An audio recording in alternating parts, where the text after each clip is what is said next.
کرہ ارض کا ٹھنڈا ہونا زمین کے خاتمے کا سبب ہوگا۔ ماہرین کا کہنا ہے کہ کرہ ارض کا ٹھنڈا ہونا زمین کے خاتمے کا سبب بن سکتا ہے۔ سائنسدانوں نے انکشاف کیا ہے کہ کرہ ارض کی اندرونی پرتیں ہماری توقعات سے کہیں زیادہ تیزی سے ٹھنڈی ہو رہی ہیں۔ ماہرین کا کہنا ہے کہ یہ ایک معمہ ہے کہ یہ زمین کا مرکز کتنی تیزی سے ٹھنڈا ہو رہا ہے اور یہ کب ختم ہو سکتا ہے۔ تفصیلات کے مطابق سائنسدانوں نے انکشاف کیا ہے کہ کرہ ارض کی اندرونی پرتیں ہماری توقعات سے کہیں زیادہ تیزی سے ٹھنڈی ہو رہی ہیں، اور یہ دریافت ہمارے سیارے کے مستقبل پر اہم اثرات مرتب کر سکتی ہے۔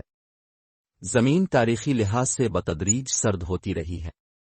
تقریباً 4.5 ارب سال پہلے جب یہ سیارہ جوان تھا تو اس وقت اس کی سطح ایک انتہائی گرم لاوا کا ایک گہرا سمندر تھی، جو وقت گزرنے کے ساتھ ساتھ ٹھنڈا ہو کر ایسی سطح میں تبدیل ہو گیا جس پر آج ہم چلتے ہیں۔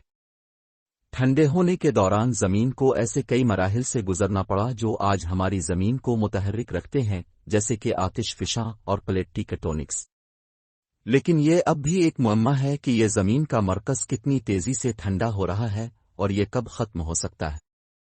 یہ سوال کلیدی ہے کیونکہ اس سے ہم اپنے سیارے کے مستقبل کے بارے میں جان سکتے ہیں، اور یہ کیسے اور کب ایک قسم کی موت کا سامنا کر سکتا ہے جو اسے مریخ جیسے غیر فعال سیاروں کی طرح بنا دے گی۔ اس سوال کا جواب دینے کا ایک طریقہ ان معدنیات کا کھوج لگانا ہے جو زمین کے مرکز اور اس کے مینٹل پرتوں کے درمیان حد بندی کرتی ہیں۔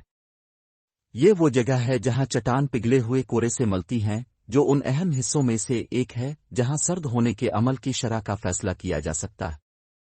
درحقیقت اس پرت کی جانچ کرنا مشکل ہے کیونکہ یہ ہمارے پیروں کے نیچے بہت گہرائی میں ہے اور اس کا تجزیہ کرنا مشکل ہے۔